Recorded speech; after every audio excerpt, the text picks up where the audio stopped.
Bharatiya Janata party సంస్థాగత వ్యవహారాల జాతీయ ప్రధాన కార్యదర్శి బిఎల్ సంతోష్ ఆయన హైదరాబాద్ వచ్చిన సందర్భంగా రెండు వ్యాఖ్యలు కలకలం పుట్టించే వ్యాఖ్యలు చేశాడు. మొట్టమొదటిది, తెలంగాణ రాష్ట్రంలో హంగు రాబోతా ఉన్నది. హంగు వస్తే అంటే ఎవరికి స్పష్టమైన మెజారిటీ 60 సీట్లు రావు. ఆ 60 సీట్లు రాని అనిశ్చిత పరిస్థితుల్లో హంగ్ అసెంబ్లీ ఏర్పడినప్పుడు భారతీయ జనతా పార్టీ చక్రం తిప్పబోతా ఉన్నది, క్రియాశీలక పాత్ర పోషించబోతా ఉంది అని ఆయన చెప్పాడు. ఇక రెండోది, ఈ మాజీ ఎంపీలు కొంతమంది సమావేశం పెట్టుకుని వాళ్ళ చర్చ ఏంటంటే, మనం ఎంపీలుగా వెళ్దాం అనుకుంటే మనల్ని అసెంబ్లీకి పంపమంటున్నారు, వెళ్ళమంటున్నారు. మనం హాయిగా ఏప్రిల్ మేలో ఉండే లోక్సభకు పోటీ చేద్దామని మనం భారతీయ జనతా పార్టీకి వచ్చి దీంట్లో చేరితే మనల్ని మన లోక్సభ పరిధిలో ఉండే ఒక అసెంబ్లీ ఎంపిక చేసుకుని అసెంబ్లీలో పోటీ చేయమంటున్నారు. 2 సార్లు కష్టపడాలనే భావం ఉండి వాళ్ళ అభిప్రాయం కొంతమంది, మనం హైకమాండ్కి చెబుదాం, అమిత్ షాకి చెబుదాం, మేము అసెంబ్లీకి పోటీ చేయం, మా లోక్సభ పరిధిలో ఉండే 7 అసెంబ్లీ నియోజకవర్గాల్లో ప్రచారం చేస్తాం, మేము అండగా నిలుస్తాం అని చెప్పి చెప్పాలనుకున్నారు. చివరికి భారతీయ జనతా పార్టీ అంటే క్రమశిక్షణ కలిగిన పార్టీ, మనం చెప్పటం వరకు వింటారు, విన్న తర్వాత అమిత్ షా ఒకసారి నిర్ణయం తీసుకున్న తర్వాత ప్రతి ఒక్క సిట్టింగ్ లోక్సభ సభ్యుడు, సిట్టింగ్ రాజ్యసభ సభ్యుడు, మాజీ ఎంపీలు, మాజీ మంత్రులు, మాజీ ఎమ్మెల్యేలు అందరూ కూడా పోటీ చేయాల్సిందే, అసెంబ్లీ కంటే చేయాల్సిందే.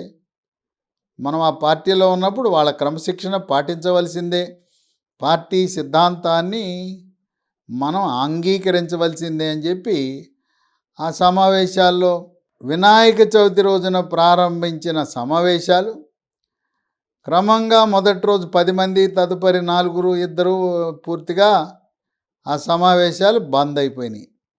ఈ సమావేశాలు జరిగిన సమయంలో సోషల్ మీడియా, ఎలక్ట్రానిక్ మీడియా, పత్రికలు పండగ చేసుకున్నాయి. అదిగో లోక్సభ సభ్యులు, మాజీ లోక్సభ సభ్యులు, మాజీ రాజ్యసభ సభ్యులు వివేక్ వెంకటస్వామి ఇంట్లో సమావేశమయ్యారంట, రేపో మాపో వెళ్ళిపోతారంట, అదిగో వాళ్ళు కాంగ్రెస్లో పోతారంట. అంటే అబ్బా కాంగ్రెస్లోకి వస్తారంటే కాంగ్రెస్ అగ్రశ్రేణి నాయకులు వాళ్ళు ఆసక్తిగా ఎదురు చూడటం ప్రారంభించారు, ఎప్పుడు వస్తారని. చివరికి దాదాపు ఒక 20 రోజులు, 3 వారాలు జరిగిన ఆ వరుస సమావేశాలు చివరికి టీ కప్పులో తుఫాన్ అయింది. ప్రధానమంత్రి మోదీ మహబూబ్ నగర్ వచ్చి ఎప్పుడైతే సమ్మక్క సారక్క కేంద్రీయ గిరిజన విశ్వవిద్యాలయం 900 కోట్లతో ప్రకటించి దాంతోపాటు నిజామాబాద్లో జాతీయ పసుపు బోర్డు ఏర్పాటు ప్రకటించాడో, దాంతో మాజీ ఎంపీలందరూ చల్లబడ్డారు. ఈ రెండిటి ప్రభావం చాలా తీవ్రంగా ఉంటుంది. భారతదేశానికి స్వతంత్రం వచ్చిన తర్వాత ఇవి ఒక ప్రధాన నిర్ణయాలు. గిరిజనుల యొక్క ఆర్థిక, సామాజిక స్థితిగతులను, వాళ్ళ యొక్క జీవన ప్రమాణాలను ప్రభావితం చేసేది ములుగులో ప్రారంభించబోతున్న సమ్మక్క సారక్క గిరిజన విశ్వవిద్యాలయం. ఉమ్మడి నిజామాబాద్, ఉమ్మడి ఆదిలాబాద్, ఉమ్మడి కరీంనగర్, ఉమ్మడి రంగారెడ్డి జిల్లా యొక్క రైతుల యొక్క దశ, వాళ్ళ ఆర్థిక స్థితిగతులను, జీవన ప్రమాణాలను మార్పు చేయబోయే ఎంతో కాలంగా ఉద్యమం చేస్తున్న జాతీయ పసుపు బోర్డు ఏర్పాటు కూడా క్రియాశీలకం. కొంతమంది రైతులు గత 15 సంవత్సరాలుగా చెప్పులు వేసుకోకుండా జాతీయ పసుపు బోర్డు ఏర్పాటు చేసిన తర్వాతే మేము చెప్పులు ధరిస్తామని చెప్పి ప్రధానమంత్రి మోదీ ప్రకటన చేసిన తర్వాత భారతీయ జనతా పార్టీ నాయకుల ద్వారా చెప్పులు పొంది చెప్పులు వేసుకోవటం ప్రారంభించారు. ఈ 2 నిర్ణయాలు ప్రకటించిన తర్వాత మహబూబ్ నగర్, నిజామాబాద్ ఆ సభలు ఆ జనాన్ని చూసిన తర్వాత మాజీ పార్లమెంట్ సభ్యులందరూ కూడా బీజేపీకి మంచి గట్టి పట్టున్నది, మంచి భవిష్యత్తు ఉన్నది, మనం ఎందుకు మారటం అనే ఆలోచనకు వచ్చి అందరూ కూడా ఆ చిన్న చిన్న అభిప్రాయ భేదాలను మరిచి మన తెలంగాణ రాష్ట్రాన్ని దత్తత చేసుకుని అమిత్ షా ఏం చెప్తే అది చేద్దాం, ఆయన ప్రతినిధిగా ఉన్న సునీల్ బన్సల్ యొక్క మాటను శిరసావహించి ఒకే మాట ఒకే బాట మన గెలుపు లక్ష్యంగా పనిచేద్దామని నిర్ణయానికి వచ్చారు. అయినా బిఎల్ సంతోష్ ఒక మాట అన్నాడు, ఎవరైనా కూడా ఈ పార్టీలో ఉన్న ప్రతి ఒక్కరూ కూడా సిద్ధాంతానికి కట్టుబడి ఉండాలి, అంతేగాని మా ఇష్టం వచ్చినట్టు చేస్తానంటే ఎవరైనా ఒకరిద్దరు భారతీయ జనతా పార్టీ సిద్ధాంతాలతో విభేదించే వారుంటే నిష్క్రమించవచ్చు అని నిష్కర్షగా మాట్లాడటం అనేది జరిగింది. ఒక పక్క బీజేపీ గెలుస్తుందని, కాంగ్రెస్ గెలుస్తుందని, బీఆర్ఎస్ గెలుస్తుందని రకరకాల సర్వేలు, రకరకాల సోషల్ మీడియా ప్రచారం చేస్తే బిఎల్ సంతోష్ హంగ్ వస్తుందని బాంబు వేశాడు. ఈ హంగ్ వచ్చినప్పుడు మరి ఎలా దాన్ని భారతీయ జనతా పార్టీ అనుకూలంగా మలుచుకుంటుంది అని చెప్పి ఆసక్తికరమైన చర్చలు జరుగుతూ ఉన్నాయి. ఇప్పుడు మూడవసారి బీఆర్ఎస్ పార్టీ అధికారంలోకి వస్తే కేటీఆరే ముఖ్యమంత్రి కాబోతున్నాడు. రాజకీయ పార్టీలు, రాజకీయ నాయకులు, ప్రజల్లో జరిగే చర్చ ఏంటంటే ఏ రాజకీయ పార్టీకి స్పష్టమైన మెజారిటీ రానప్పుడు బీఆర్ఎస్ పార్టీ, ఎంఐఎం రెండు కలిపి ఒక కూటమి అనుకోవచ్చు, వాళ్ళు కలిసి పోటీ చేస్తున్నాయి. ఓవైసీ కూడా బహిరంగంగా మనం ఎక్కడైతే ఎంఐఎం పార్టీ పోటీ చేయటం లేదో మిగతా నియోజకవర్గాల్లో ముస్లిం సోదరులు, ఎంఐఎం కార్యకర్తలు బీఆర్ఎస్ పార్టీకి ఓటేయమని బహిరంగంగానే వాళ్ళు ప్రచారం చేస్తున్నారు. అలాంటి సమయంలో చర్చ, విశ్లేషకులు, మేధావులు, రాజకీయ నాయకుల చర్చ ఏంటంటే హరీష్ రావుని రంగంలోకి తెస్తారు అనే ఆలోచన. హరీష్ రావుని రంగంలోకి తెచ్చి మహారాష్ట్రలో ఏ విధంగా ఏక్నాథ్ షిండేని శివసేన పార్టీ చీలిన తర్వాత కొంతమంది ఏమి ఊహించారంటే అక్కడ భారతీయ జనతా పార్టీ ముఖ్యమంత్రిని చేస్తారనుకున్నారు. ముఖ్యమంత్రిని చేయలే, అదే వ్యూహం. ఏక్నాథ్ షిండే మహారాష్ట్రలో పాత్రని హరీష్ రావుకి ఇస్తారని, హరీష్ రావుని ముఖ్యమంత్రి చేస్తారని, హరీష్ రావు ముఖ్యమంత్రి అయినప్పుడు ఉప ముఖ్యమంత్రిగా భారతీయ జనతా పార్టీ ఏదైతే మహారాష్ట్రలో జరిగిందో అదే జరగబోతా ఉన్నది అని చెప్పి చర్చలు జరుగుతూ ఉన్నాయి. భారతీయ జనతా పార్టీ ప్రధాన లక్ష్యం శత్రువు కాంగ్రెస్. అట్లని చెప్పి భారతీయ జనతా పార్టీ బీఆర్ఎస్ పార్టీని కూడా వదిలే ప్రసక్తే లేదు. ఎన్నికల సమయంలో కానీ ఎన్నికల ముందు కానీ బీఆర్ఎస్ పార్టీతో ఎటువంటి అవగాహన పెట్టుకోదు. కానీ ఆయన చెప్పినట్టు హంగొస్తే ఇవన్నీ కూడా ఊహాగానాలే, ఇవి చర్చలు మాత్రమే. హరీష్ రావుని ముఖ్యమంత్రి చేసి తొలుత బీజేపీని ఉప ముఖ్యమంత్రి పదవి ఇచ్చి తదుపరి హరీష్ రావు బీఆర్ఎస్ వర్గము బీజేపీలో కలిపేసి బీజేపీ ముఖ్యమంత్రిగా హరీష్ రావు కొనసాగుతాడని ఇలాంటి ఊహాగానాలు కొంతమంది మేధావులు, విశ్లేషకులు చేస్తున్నారు. అయితే హరీష్ రావు పలుమార్లు ఒకే మాట చెప్పాడు, మా మామ కేసీఆర్ నాకు రాజకీయ జీవితాన్ని ప్రసాదించాడు. ఈ రోజున నేను ఈ స్థాయిలో ఉన్నానంటే, రాజకీయంలో రాణించానంటే మా మామ పుణ్యమే. కనుక మా మామ ఆదేశాలు, ఆజ్ఞలను శిరసావహిస్తా. నాకేది ముఖ్యమంత్రి కావాలనే ఆలోచన ఏమాత్రం లేదు. నాకు పదవి ఇచ్చినా ఇవ్వకపోయినా నేను నిరుద్యోగిగా ఉన్న నన్ను 2001లో ఆదరించి ఏమీ లేని వాడిని ఎమ్మెల్యేగా కూడా కానప్పుడు నన్ను మంత్రి పదవి ఇచ్చి తదుపరి సిద్దిపేట నియోజకవర్గాన్ని త్యాగం చేసి నాకు అప్పచెప్పి మామ గజ్వేల్కి వెళ్ళాడు. అటువంటి మామకు ఎన్ని జన్మలెత్తినా నేను రుణపడి ఉంటాను. నేను ఎన్ని అవమానాలకైనా సిద్ధమే.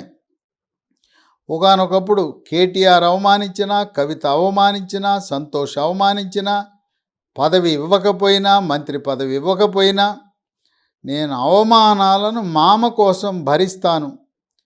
మామ గీచిన గీటు నాకు లక్ష్మణ రేఖ అని చెబుతున్న తరుణంలో మరి విశ్లేషకులు చెప్పిన విధంగా హరీష్ రావు సహకరించడు. ఆయనకి ముఖ్యమంత్రి పదవి ఇస్తానన్నా కేసీఆర్ వెళ్ళు హరీష్ అని చెప్తే వెళ్తాడు, లేదు హరీష్ వద్దు అంటే వెళ్ళడు.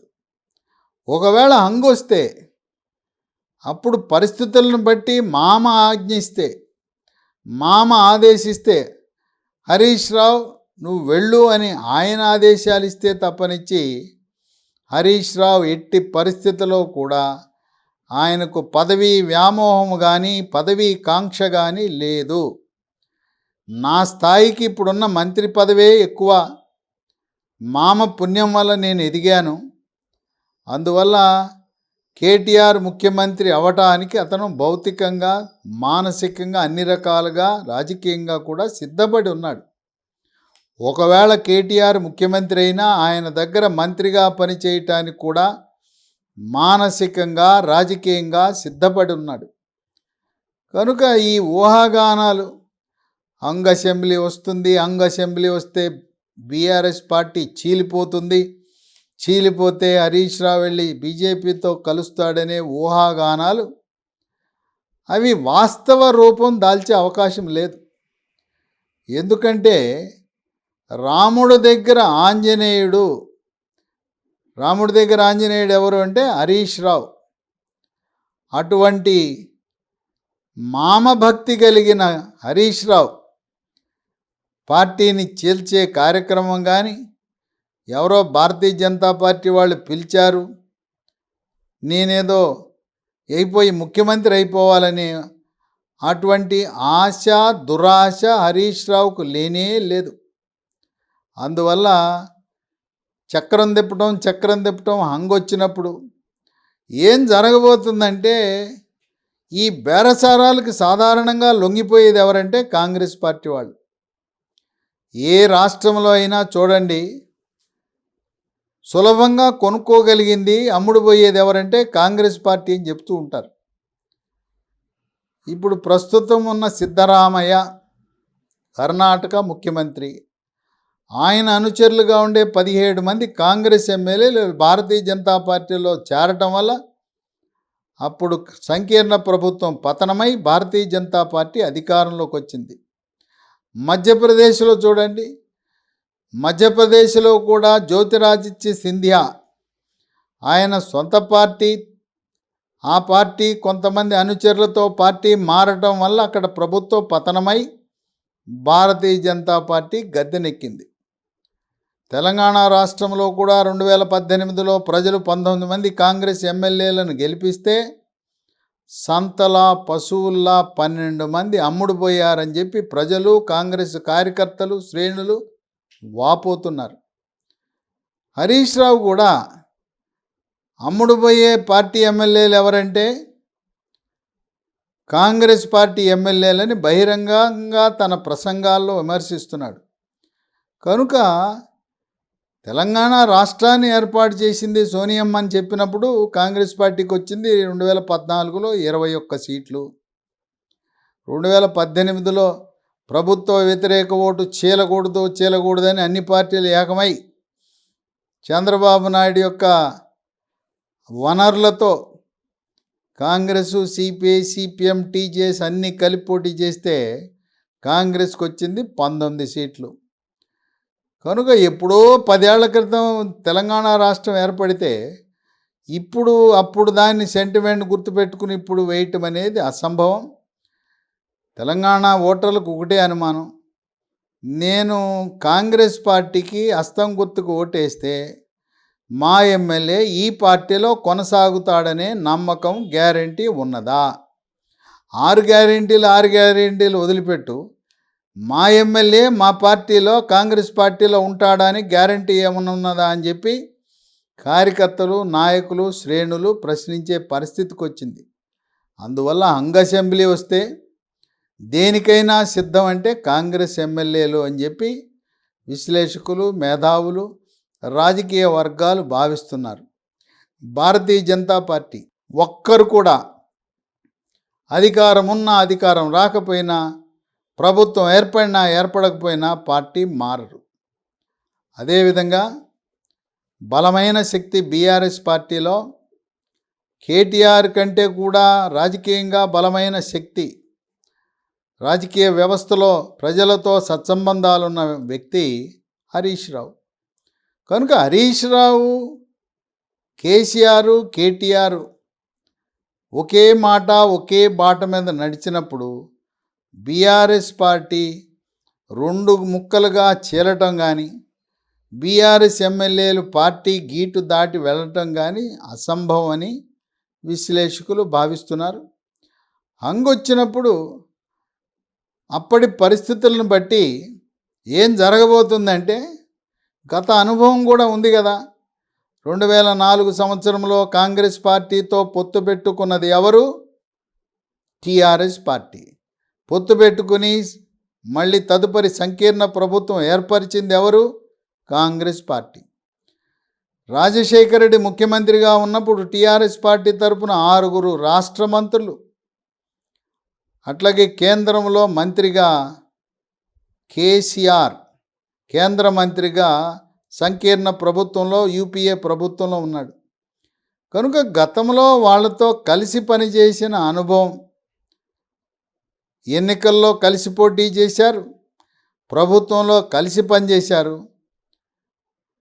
బీజేపీ, కాంగ్రెస్ ఎన్నడూ కలిసి లేవు. అట్లాగే బీజేపీ, టీఆర్ఎస్, బీఆర్ఎస్ ఎప్పుడు కూడా కలిసి ఎన్నికల్లో పోటీ చేయలేదు. కనుక ఎట్టి పరిస్థితుల్లో బీజేపీ, బీఆర్ఎస్తో కలిసి పనిచేయటము, అవగాహన పెట్టుకోవడం అనేది అసంభవం.